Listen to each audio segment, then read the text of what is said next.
I know it would be fire to be able to both live like Kylie and also save the planet, but you can't do both. Last year, when Australia was devastated by wildfires, Greta reminded us that we still fail to make the connection between the climate crisis and increased extreme weather events. Kylie, too, was moved by the disaster and tweeted about how the loss of animal life breaks her heart. Then she quickly followed up with a post of her new $1,500 Louis Vuitton mink slippers. It's always so sad when fire potential slippers. When Kylie's lifestyle becomes uncool and unpopular, and you stop loving Bitcoin and stop thinking that stuffing your face is harmless, I'll take you seriously. Until then, shut the f*** about how older generations ruin the planet. Bill Maher is finally calling out celebrity activism for what it really is: performance. And honestly, it's long overdue. He's fed up with the grand speeches, flashy summits, and endless climate talk that rarely turns into real action. One by one, Maher takes aim at famous figures who love preaching environmental responsibility while living lifestyles that tell a very different story. Critics can argue all they want, but the takedowns are sharp, funny, and unapologetically fiery. Buckle up, hit subscribe, and let's get into it. Climate conference is underway in Glasgow, Scotland, and Greta Thunberg has once again shown the world that she is the conscience of her generation. Someone must tell her, you may be the conscience of your generation, but you don't represent it. I really wish you did, Greta, but you don't. But I can show you who does. Greta, you have 13 million followers on Instagram, which is great. But Kylie Jenner has 279 million, which is more. I mean, seriously, who is the real influencer in that generation? The model citizen or the model? The young woman who refuses to fly or the one who refuses to fly commercial? You see what I'm saying? Greta gets where she's going on a sailboat powered by the wind. Kylie takes a private jet powered by Exxon. And she's 21 times more. This is where Maher starts laying the groundwork, and it's a bold move. He suggests that for this generation, Kylie Jenner may actually be more influential than Greta Thunberg. While progressives loudly chant about saving the planet, Maher asks the uncomfortable question no one wants to answer. Who do people actually admire, follow, and empower? The answer isn't minimalist activists, it's luxury influencers. At the same time, everyday people are lectured about what cars to drive and what habits to change, while celebrities with massive carbon footprints are celebrated without scrutiny. Maher exposes the glaring contradiction between what's preached and what's practiced, and this is only the opening shot. Kylie embodies and embraces a lifestyle that is pretty much the opposite of carbon neutral, and the younger generations fucking love it. Last week, Kylie posted a tour of her shoe closet, which houses well over 1,000 pairs. She also has entire rooms of things she only's worn once. I don't think Greta would approve of that. Let's be honest. Greta wouldn't sign off on any of this. The massive environmental cost tied to luxury fashion, endless product launches, and designer hype is exactly what climate activists warn against. Every new collection brings more factories, more shipping, more waste, and more emissions. Yet this excess is constantly glamorized. Kylie Jenner becomes the poster child for indulgence. Private jets, fast fashion, non-stop branding, and a culture built on selling people more at every turn. That reality completely clashes with sustainability. You can't preach conservation while worshipping consumption. That contradiction is the point Maher wants front and center. Saving the planet demands limits, not luxury with a green filter. I know it would be fire to be able to both live like Kylie and also save the planet, but you can't do both. Last year, when Australia was devastated by wildfires, Greta reminded us that we still fail to make the connection between the climate crisis and increased extreme weather events. Kylie, too, was moved by the disaster and tweeted about how the loss of animal life breaks her heart. Then she quickly followed up with a post of her new $1,500 Louis Vuitton mink slippers. It's always so sad when fire potential slippers. According to Maher, this is where the real issue lives: not with everyday people, but with the celebrities we protect and excuse. These figures often rely on symbolic gestures instead of meaningful change. Someone like Kylie Jenner knows exactly how her lifestyle, private flights, constant launches, non-stop consumption, impacts the environment. Yet instead of adjusting, the machine keeps rolling. And strangely, she's rarely challenged by the same crowds that aggressively judge everyone else's choices. Maher's critique is simple but brutal. When influence is used to sell excess instead of restraint, it reveals what society truly values. And as long as optics are rewarded more than sacrifice, environmentalism stays broken from the top down. Kids, you're going to have to make a choice here. Do you want to be progressive or excessive? Team drastic or team plastic?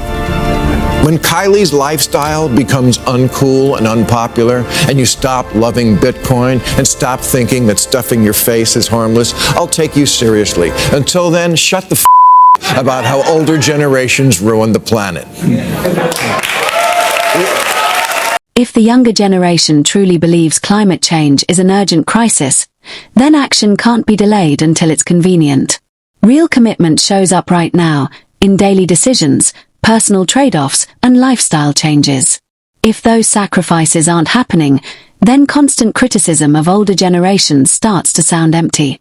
You can't accuse others of destroying the planet while repeating the same behavior under a new label. Maher's point is uncomfortable but necessary.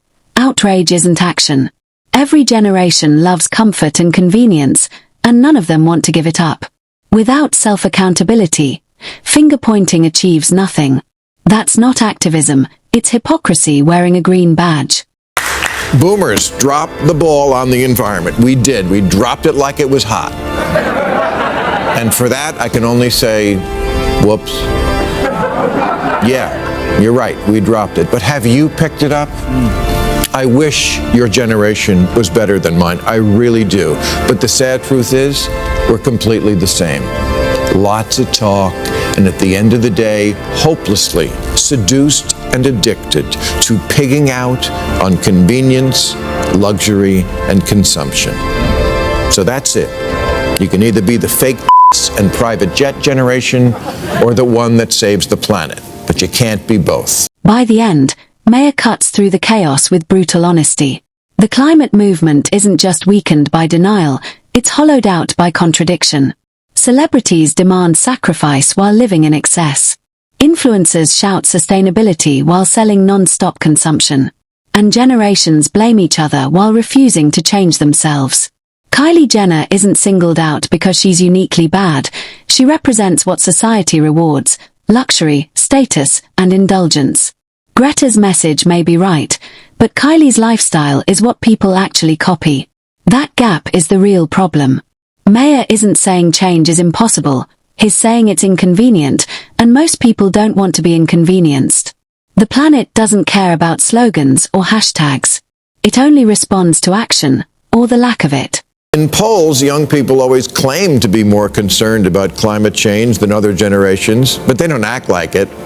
They throw around buzzwords like sustainable and shame people who forget to bring a cloth bag to Trader Joe's, but one of their favorite YouTubers is Mr. Beast, who's famous for stunts like, "I gave my 40 millionth subscriber 40 cars." Jason Derulo celebrated his 22nd millionth follower by eating 22 hamburgers. The cognitive dissonance between planet-destroying conspicuous consumption and planet-saving rhetoric is breathtaking. You say you love Greta and her message, but everything else you love is a climate disaster. Far from rejecting consumerism, young people are so obsessed with labels that venerable fashion houses like Balenciaga have pivoted from selling couture dresses to rich women to selling baseball hats to teenagers. The younger generation, much like those before it, talks a lot about virtue while quietly indulging in excess. They promote sustainability but idolize celebrities whose lifestyles contradict everything they claim to stand for. Fast fashion drops, luxury branding, disposable trends. These habits rely on mass production and global shipping, yet they're chased relentlessly. Scroll through social media and it's hard to tell whether environmentalism is a belief or just an aesthetic. If the conviction were real, priorities would shift. Restraint would matter more than image. Instead, Climate concern often becomes a marketing tool, something to post about, not live by. And that contradiction raises an uncomfortable question. Is this about protecting the planet, or just moral posturing with likes and luxury? Where does a 20-something get the money to pay $400 for a hat that borrows the Bernie Sanders logo because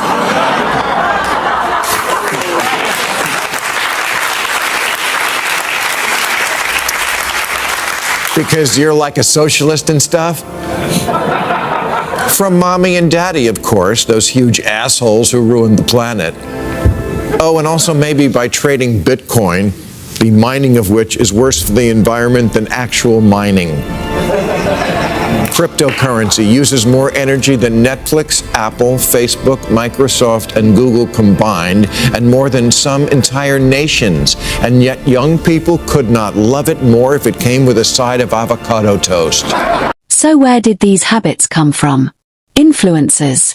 You rarely hear deep discussions about Greta Thunberg or real climate solutions, but people can instantly name the latest luxury cars, gadgets, designer bags, and exotic vacations their favorite influencers flaunt online. That's the content shaping aspirations and defining success. Excess is celebrated, restraint is mocked. Then comes the irony, turning around to lecture older generations about environmental destruction. While preaching responsibility, these same lifestyles actively fuel the problem. Private jets, fast fashion hauls, constant upgrades. This isn't climate activism. It's the opposite. Maher's point lands hard.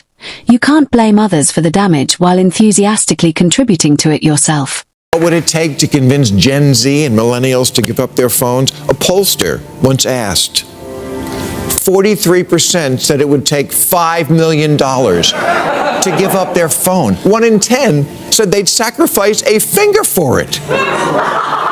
That deserves a high 4.